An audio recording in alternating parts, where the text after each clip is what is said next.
Let's continue. Let me open the table of content first.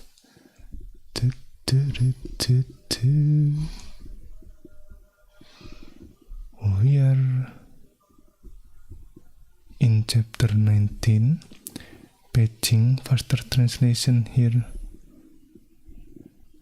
And if I remember correctly, the last time we take a look at this, the translation look aside buffer content, what's in there, section 19.4.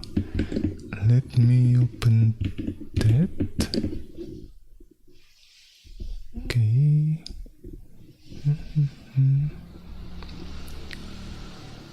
Okay. We have to take a look at this.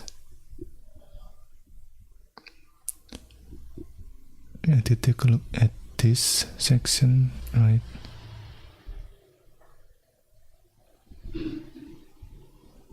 And if I remember correctly,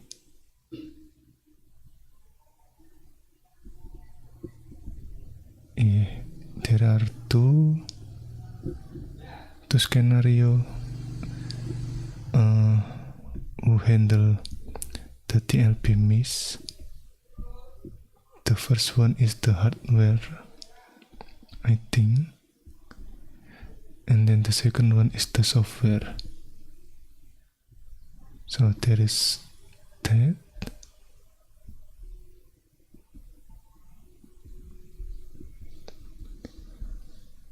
And then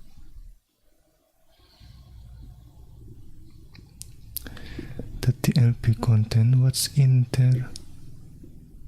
Wait, let me review this. I guess when does the TLP miss? Okay, to answer, are possible hardware or the software with is the operating system. Okay. Yeah, the hardware managed TLP, which use a fixed multi-level patch table. Okay. CR3 register. I'm still not sure about this one. So on TLP miss, the hardware simply, okay. This is from the software managed TLP, right? On TLP miss, the hardware simply raise an exception which pauses the current instruction stream, raise the previous level to kernel mode, and jumps to a trap handler, right? There is that.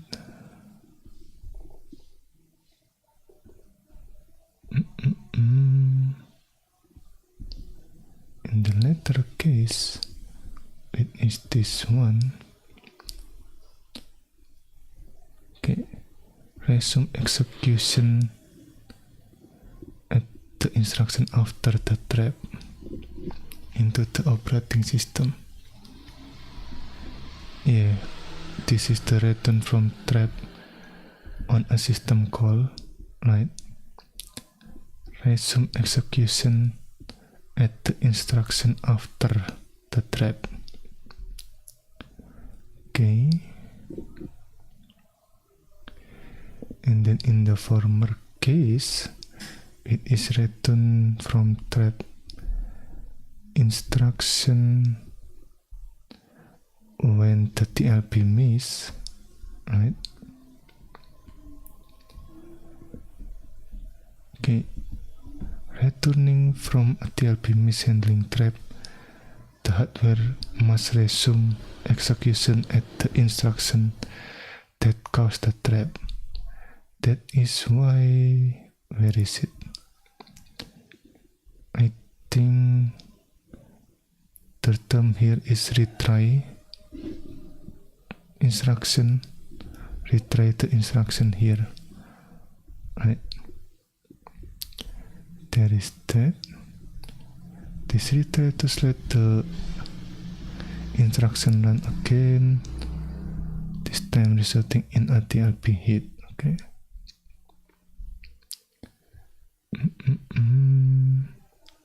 Not to cause infinite chain of TLP miss to occur. Many solutions exist. For example, you could keep TLP miss handler in physical memory, where they are unmapped and not subject to a trace translation, or reserve some entries in the TLP for permanently valid translation and use some of those permanent translation slot for the handler code itself. This way translation always hit in the TLP.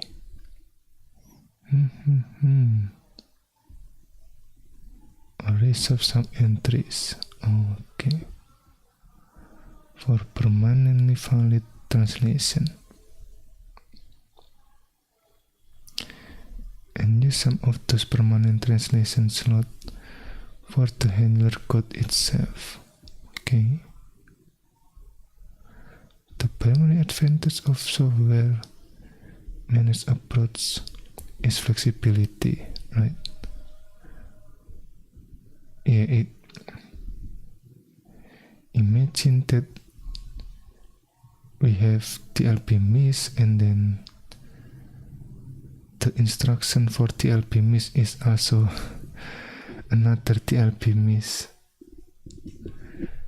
Yeah, that would cause some problem, I guess, or maybe slow down, something like that.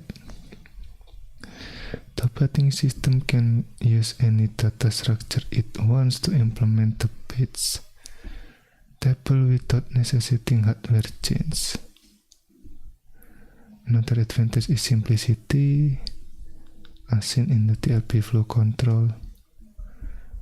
The hardware doesn't do much on a miss, just raise an exception and let the operating system TLP miss handler do the rest. Okay. Yeah, we had to take a look at this on previous session. Can take a look at that. Okay. Yeah, this one basically put the valid bit, right? The stable valid bit is about what is it called? Invalid bits. That means the bits have not been allocated by the process, right? That is about the page table valid bit, and the TLP valid bit is a TLP entry that has a valid translation within it. So by default TLP have invalid indicator, maybe something like that, and then we change those bit into the valid indicator to indicate that the TLP is valid, the translation is valid, something like that. Yeah, and maybe we will take a look about the replacement, right? How do we update the translation in the TLP? The translation look aside buffer, something like that. Okay, what's in there? Right.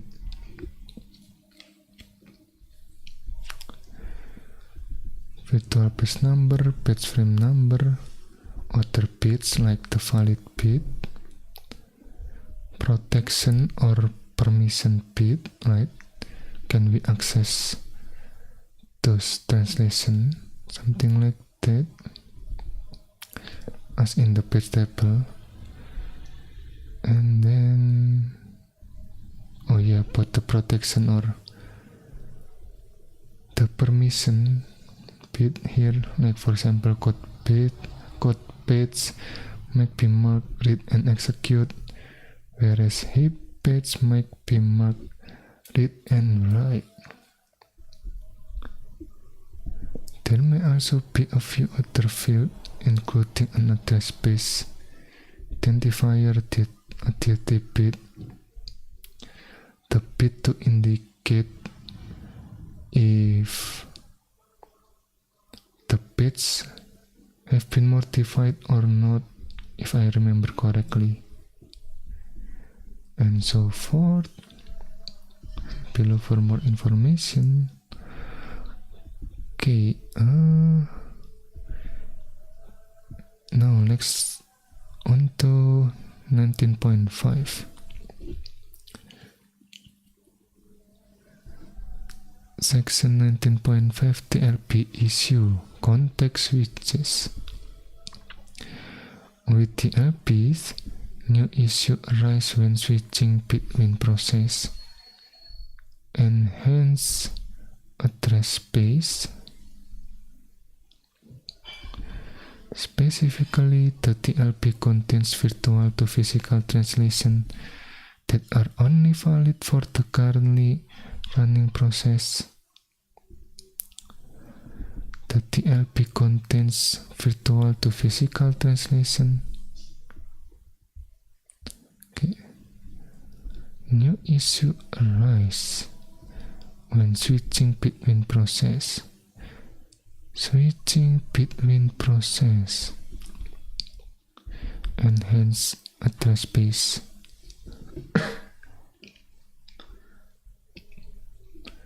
Is it switching between process or switching between mode, like kernel mode and user mode? Yeah, I'm not sure if we can use the term context switch when we are switching between process, not between mode. Okay, but it looks like the issue here is switching between process. Okay, specifically the TLP contains virtual to physical translation that are only valid for the currently running process. Only valid for the currently running process. These translations are not meaningful for other process. Right? As a result, when switching from one process to another, the hardware or the operating system or both must be careful to ensure that the about to be run process does not accidentally use translation from some previous run process. Right? To understand this situation better, let's look at an example when one process, in this case P1, is running. It assumes the TLP might be caching translation that are valid for it, that is, that come from P1's page table. Okay. It assumes the TLP might be caching translation that are valid for it. Okay, that come from the P1's page table. Assume for this example that the 10 virtual page of P1 is mapped to physical frame 100. The 10 virtual page of P1 is mapped to physical frame 100. Okay. P1 10 virtual page. Maybe something like this. virtual page number 10, physical frame number 100, right? In this example, assume another process, P2, right? P2 exists and the operating system soon make the set to perform a context switch and run it.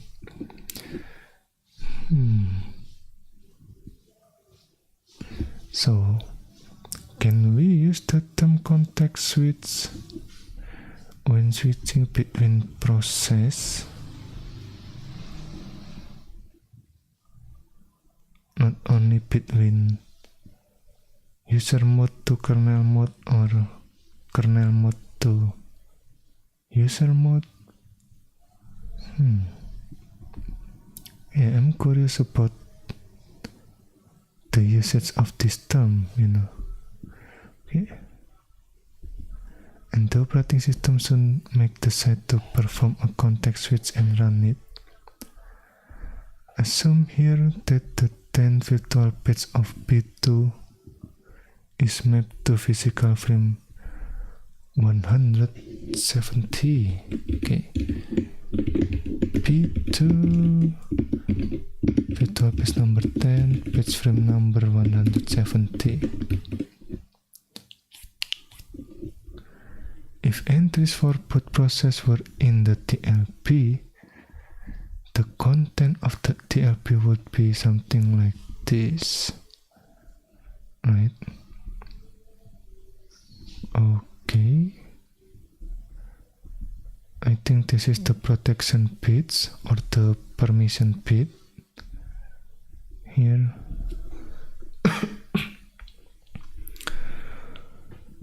Oh, wait a minute. Okay, so both of it is valid. Okay. In the translation look aside buffer above, we clearly have a problem, right? Virtual page number 10 translate to either page frame number 100 for P1 or page frame number 170 for P2, but the hardware can distinguish which entry is meant for which process, right? So we have multiple, what is it called? Multiple translation, something like that,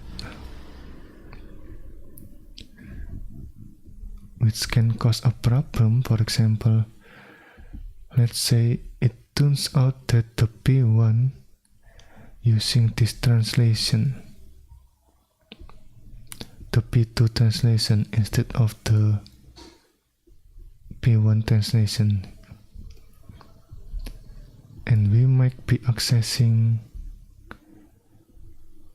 the memory for another process instead for the current process, something like that.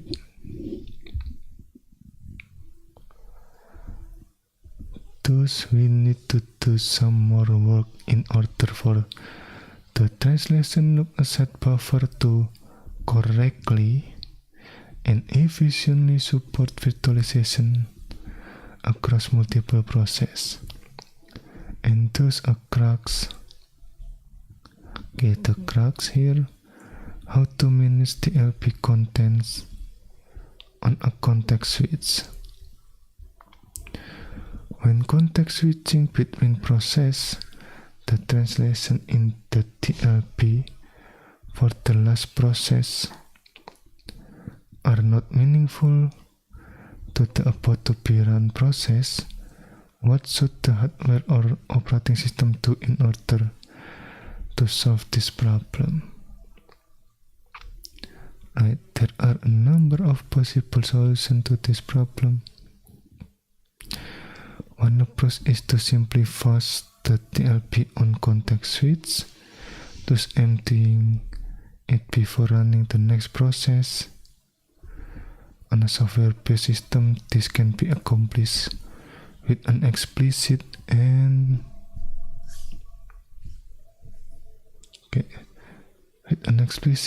privileged hardware instruction. With a hardware-managed TLB, the flash could be enacted when the base table base register is changed. Note, the operating system must change the base table base register on a context switch anyhow. In either case, the flash operation simply sets bits to 0, essentially clearing the contents of the translation loop asset buffer. Okay, make what is it called? Make the valid bit to 0, which indicate it is invalid, something like that. By flashing the TLB on each context switch, we now have a working solution, as a process will never accidentally encounter the wrong translation in the TLB. By flashing the TLB on each context switch, we now have a working solution, as a process will never accidentally encounter the wrong translation in the TLB. However, there is a cost, right? Each time a process runs, it must incur TLB miss as it touches its data encode bits. If the operating system switches between processes frequently, right, this cost may be high. To reduce this overhead, some systems add hardware support to enable sharing of the TLB across context switches. Okay, in particular, some hardware systems provide an address-based identifier. Address-based identifier field in the TLB. Okay. Some hardware system provide address-based identifier in the TLB. Okay. You can think of the ASID as a process identifier. Okay, but usually it has fewer bits.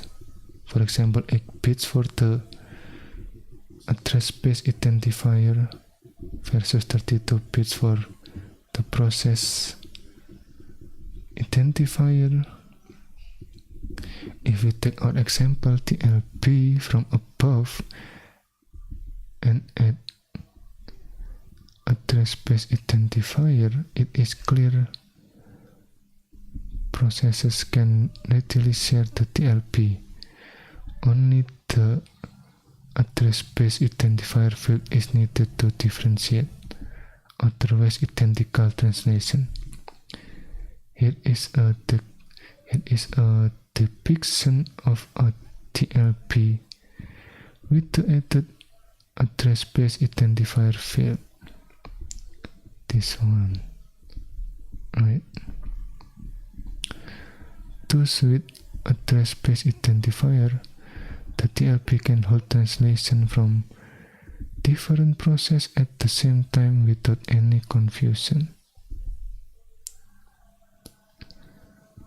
TLB can hold translation from different processes at the same time without any confusion.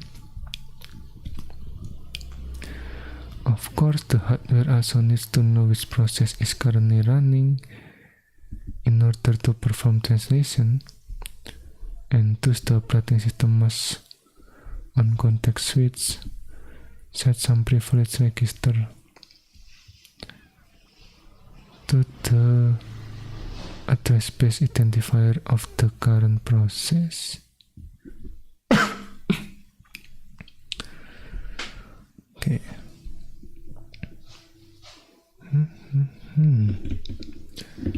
So maybe the question is,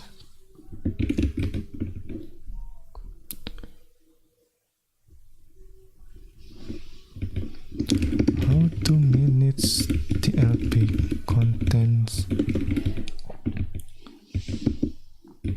when switching between process.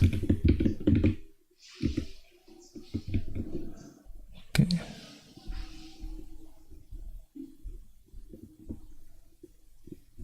Some hardware system provide an address space identifier.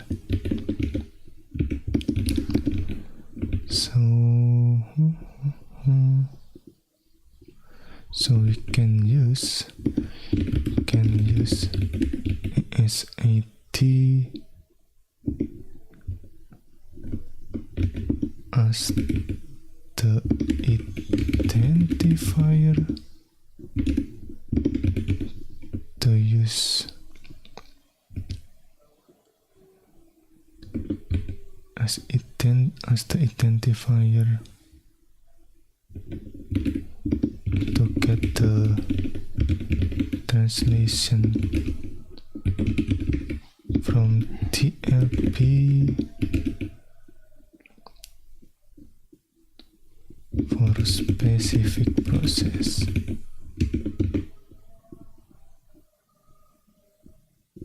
The translation. Okay. I have to differentiate some identical translation like this one. Virtual page number 10, which can translate to 100 or 170. Alright. In this, okay, as an aside, you may also have thought of another case where two entries of the TLP are remarkably similar. In this example, there are two entries for two different processes with two different virtual page number that point to the same physical page. Okay. You may also have thought of another case where two entries of the translation asset buffer are remarkably similar. There are two entries for two different processes with two different virtual page numbers that point to the same physical page. Interesting. Two different virtual page numbers that point to the same physical page. Okay, that is interesting. I guess this situation might arise, for example, when two processes share a page, a code page, for example. Okay. In the example, both process 1 is sharing physical page 101 with process 2. The P1 or process 1 maps this page into the 10 page of its address space, whereas P2 or process 2 maps it to the 50 page of its address space. Sharing of code page in binary or shared library okay, is useful as it reduces the number of physical pages in use, thus reducing memory overhead. Okay.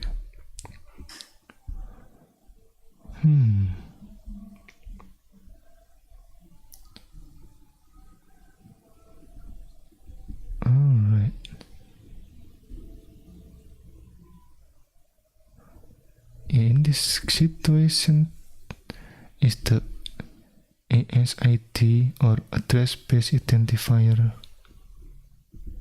still have any effect? I assume it is, maybe. Hello, Satnik, welcome. Which book are you using to study operating system? I'm using this book called Operating System 3 Easy Piece. Let me copy this in the chat. Or you can take a look at the description. There are other resources there. Okay.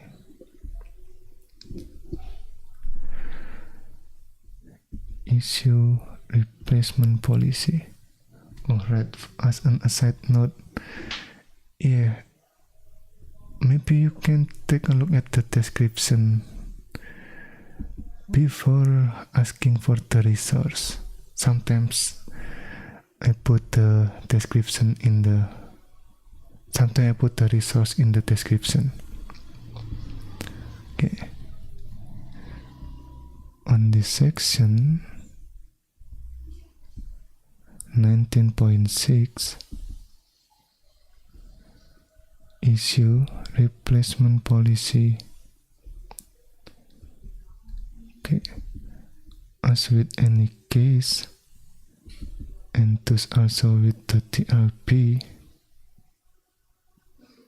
as with any case, and thus also with the TLP, one more issue that we must consider is case replacement, right?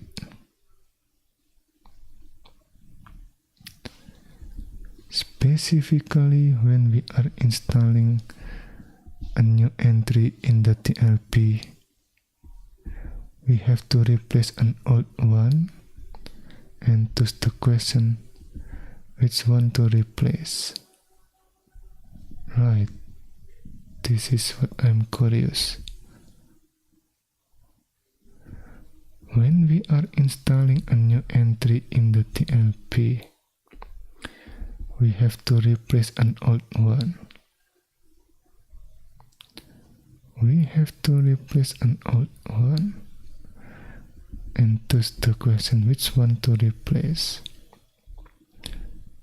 Okay, and then the crux. How to design TLP replacement policy? I think I asked this question in this one. Where is it? What is the policy to decide which memory translation stay in the TLP? Or maybe it's more like this. What happens if the translation address in the TLP is out of date? You know, when we are installing a new entry in the TLP, we have to replace an old one. Okay, which one to replace? The crux of the problem, how to design TLP replacement policy. Which TLP entry should be replaced? When we add a new TLP entry, the goal, of course, being to minimize the miss rate or increase hit rate and thus improve performance. Right? Which TLP entry should be replaced when we add a new TLP entry?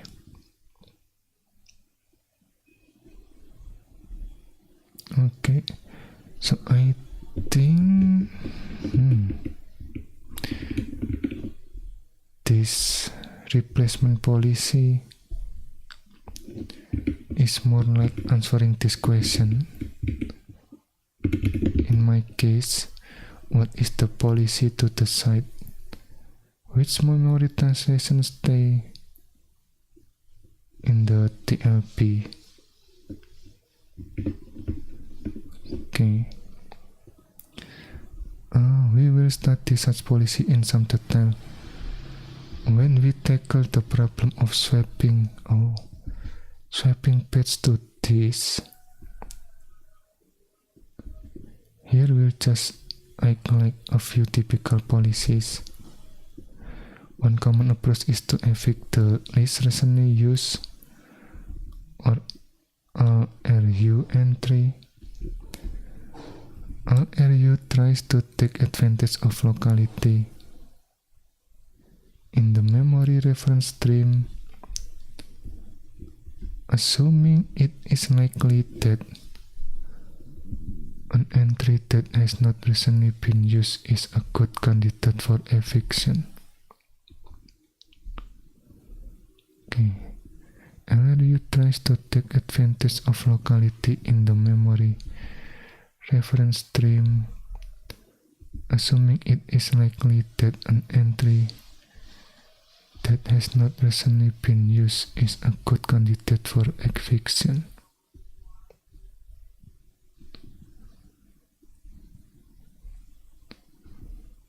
Tries to take advantage of locality in the memory reference stream. Okay. Assuming it is likely that an entry has not recently been used is a good candidate for eviction. Least recently used. So the one that rarely used recently will be removed, I guess. Another typical approach is to use a random policy which evict a TLP mapping at random. Such policy is useful due to its simplicity and ability to avoid corner case behavior. For example, a reasonable policy such as least recently used behave quite unreasonably when a program loops over n+1 page with a TLP of size n. In this case, LRU miss upon every access, whereas random does much better. Okay. With TLP of size n. Okay. Upon every access.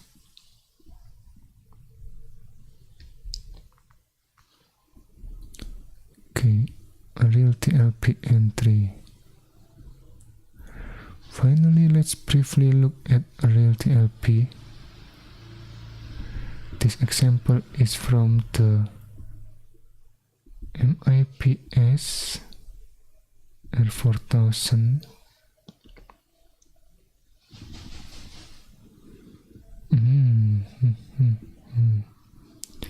A modern system that uses software managed TLP, a slightly simplified MIPS TLP entry can be seen in figure 19.4. This one, MIPS TLP entry. The MIPS R4000 support a 32-bit address space with 4K page size. Okay. I assume this is the page size, not the total page. Thus, we would expect a 20-bit virtual page number and 12-bit offset. In our typical virtual address. Okay, we have 32-bit address space, right? So that means something like this. I assume, oh, yeah, that is quite a lot of address, I guess, with a 4 kilobyte page size. So something like this. And then yeah, let's use the logarithmic here. So this is 12-bit. So what is it called? The virtual page number is the 12-bit here, which means that the offset is 20-bit, something like that. This is the total address bit. So basically we have something like this, the bit 32, and then or I mean 32-bit, right? I don't think this is 32. Wait, let me, yeah.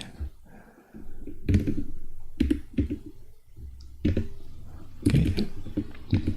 Yeah, imagine this is the bits, right? 32. And then the first 12, I guess, is for the virtual page number, and the rest is the offset. So that's why we subtract that, I guess. The total is 32 bit, but we divide that 12 bit for the virtual page number or the index in the page table, something like that, and then the rest is the offset. So if we take a look at previous chapter 18, I guess, its page number, its page table, I mean, have this kind of range. Index 0, for example, or virtual page number 0 have the range from 0 until 1023, and then virtual page number 1 have range 1024 until 2047. So what is it called? Each page entry have the range of address, something like that, and this offset can, what is it called, can indicate us where the actual memory is, something like that. So that is why we have, oh, okay, the virtual page number is 20-bit, not 12. Okay, so I miscalculate that, I guess. Okay, so this is the offset bit. Okay, yeah, my bad. Okay, so maybe something like this. This is the virtual page number and this is the offset. But yeah, the point is there is some bit for the virtual page number to, what is it called, to indicate where the page exists in the page table, and then we use the offset to get the actual address, right? Something like that. Okay, Thus we would expect a 20-bit virtual page number and the 12-bit offset in our typical virtual address. However, as you can see in the TLP, there are only 19 bits for the virtual page number. As it turns out, user address will only come from half the address space, the rest reserved for the kernel, and hence only 19 bits of virtual page number are needed. Wait, what? User address will only come from half the address space. The rest are for the kernel. Half the address space, Interesting. And hence only 19 bits of virtual page number are needed. The virtual page number translates to up to a 24-bit physical frame number. Okay. The virtual page number translates to up to 24-bit physical frame number and hence can support system with up to 64 GB of physical main memory, right? This one 2 power 24. Wait, 2 power 24.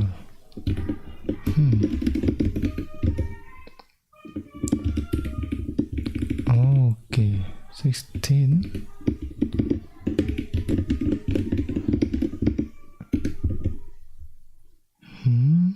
Is that it? Wait, what does this mean? We need the 64 GB, right?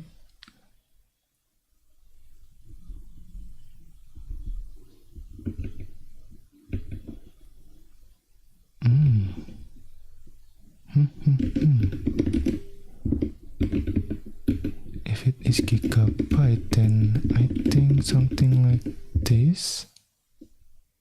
Oh, okay. Or maybe something like this. Oh, alright. Look like it is the same. Wait, let me check. 64 2 bytes, I guess.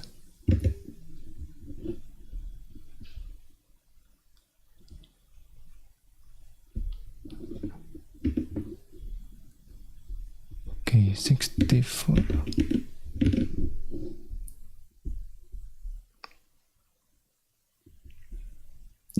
Oh, okay, wait a minute, let me check this one. Okay. Oh, so this one is correct. I see. So what? Oh, it is not 4 but maybe something like this. For what is it called? 1496. Oh, all right.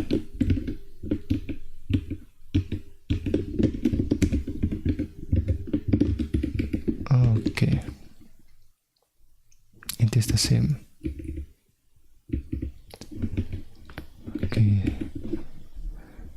looks like 2 power 24 times 4 kilobyte bit size. Maybe something like that.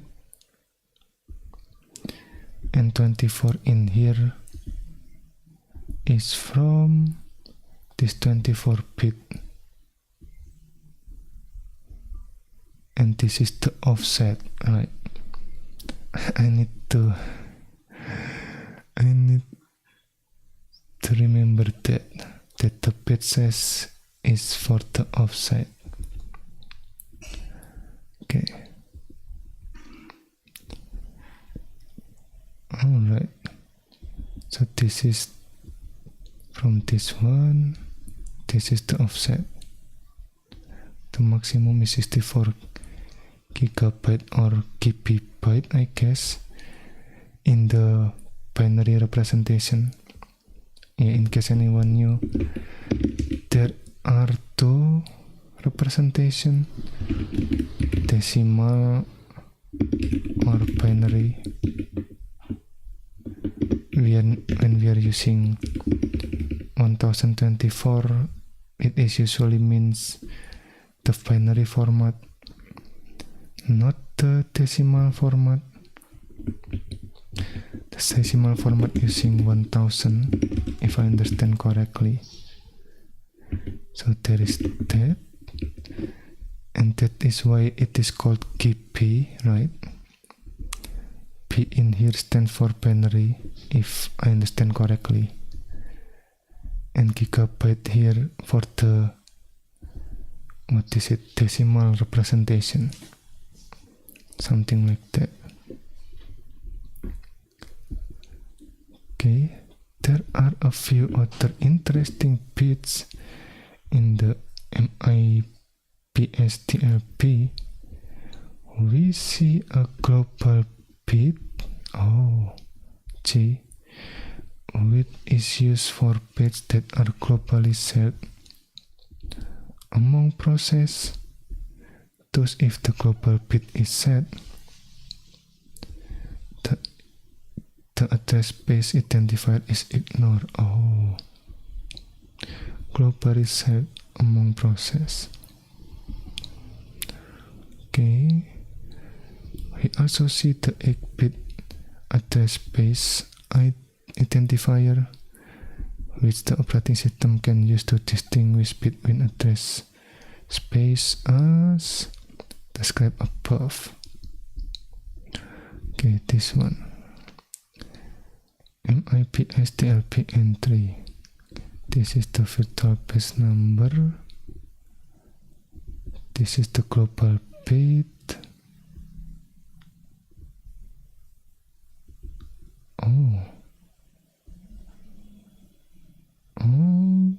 Okay.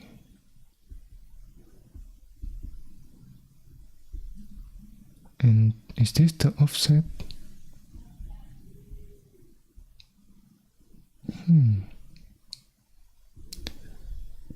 Wait, how many bits is this?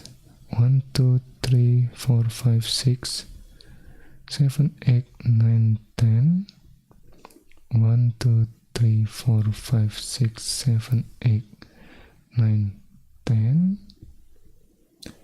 But yeah, this one. 1, 2, 3, 4, 5, 6, 7, 8, 9, 10. 32. Okay.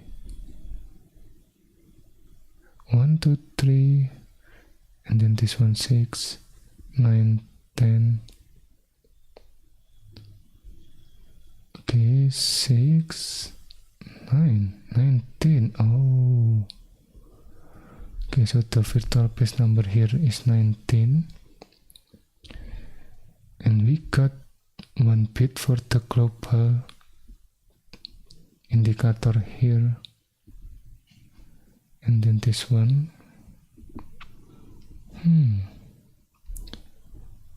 This one is 4 from this. I'm looking at the below representation, how many bits it is during this span. And this one is 8, I guess.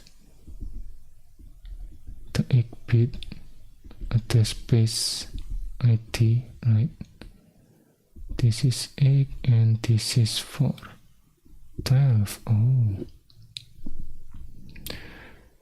So the address space ID also in the offset bit, I guess. Interesting.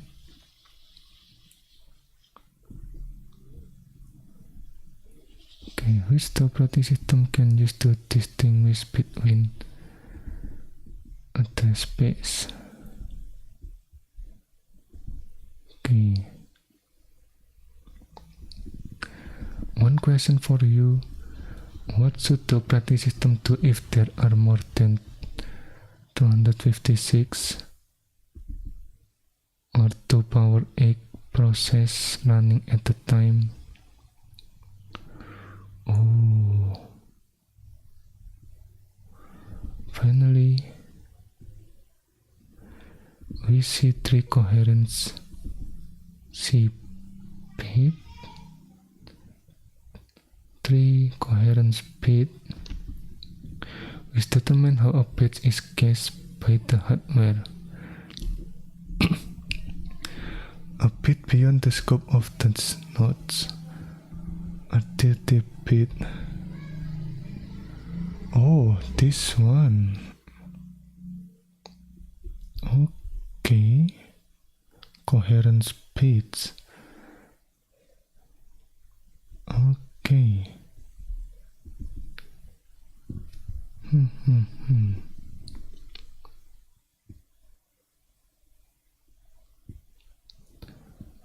A 30-bit width is marked when the bits has been written to.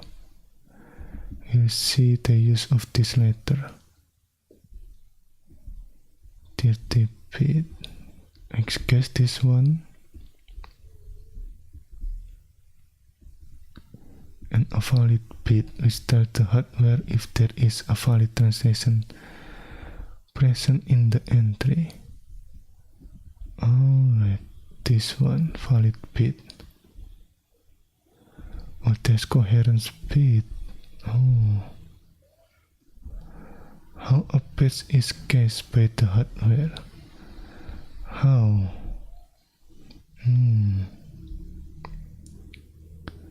So does that mean there are multiple guess mechanisms?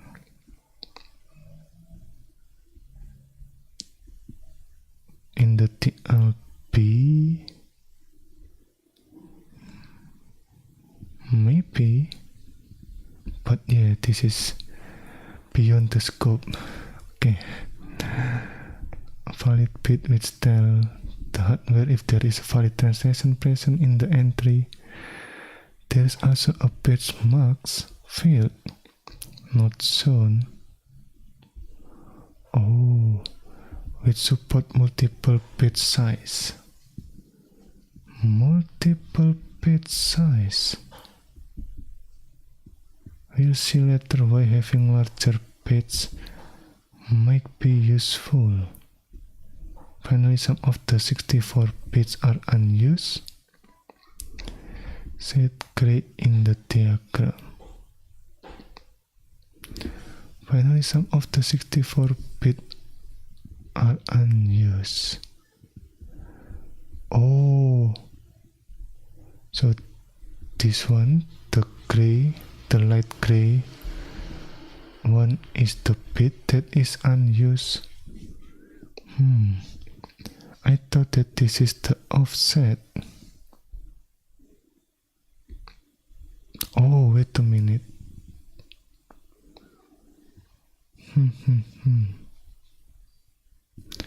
It is the TLB N3, not the page table N3. It is different. Okay. Right. So this is the, what is it called? The virtual address information, the first one here. And the second one is the physical address information. Okay. Did I put notes there or not in this one? Chapter 19, I guess. No, okay. So if I understand correctly, right, the TLP contains this one, right? The virtual address and then the physical address and then other bits.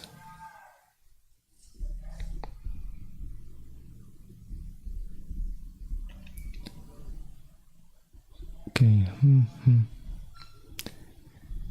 I assume this is also 32 bits. Okay. So virtual address and then the physical address. Maybe something like that. The content of the, what is it called? The content of the translation look aside buffer. Okay. And then some of it is unused. MIPS TLP usually have 32 or 64 of these entries, most of which are used by user process as they run. I'm kind of curious what is MIPS R4000. Is it the hardware name? Yeah, let's take a look at this later on, I guess. MIPS TLP usually have 32 or 64 of these entries, most of which are used by user process as they run. However, a few are reversed for the operating system. A few are reserved for the operating system. A wired register can be set by the operating system to tell the hardware how many slots of the TLP to reserve for the operating system. A wired register can be set by the operating system to tell the hardware how many slots of the TLP to reserve for the operating system.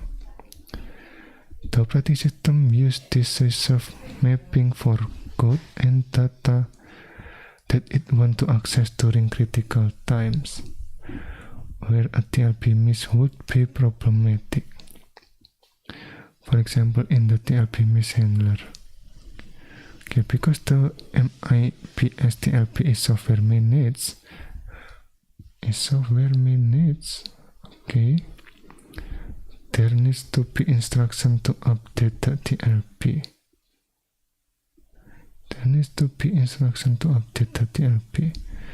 The MIPS provides for such instruction TLPP, which provides the TLP to see if a particular translation is in there. Oh, probes. I think the P in here stands for probes. Okay. TLPR, which read the content of a TLP entry into register. TLPWI, which replace a specific TLP entry, and TLPWR, which replace a random TLP entry. WI specific replace specific TLP entry, and WR replace random TLP entry. The operating system uses this instruction to manage TLP's content. It is of course critical that these instructions are privileged. Imagine what a user process could do if it could modify the contents of the TLP. Hint: just about anything, including takeover of the machine, run its own malicious operating system, or even make the sun disappear. Make the sun disappear. Okay. Imagine what a user process could do if it could modify the content of the TLP. Right. One of them is make the sun disappear. Okay, just something to keep in mind. Okay, I think we will continue this summary on the next session. So that's it for now. Thank you for watching and see you next time. Bye bye.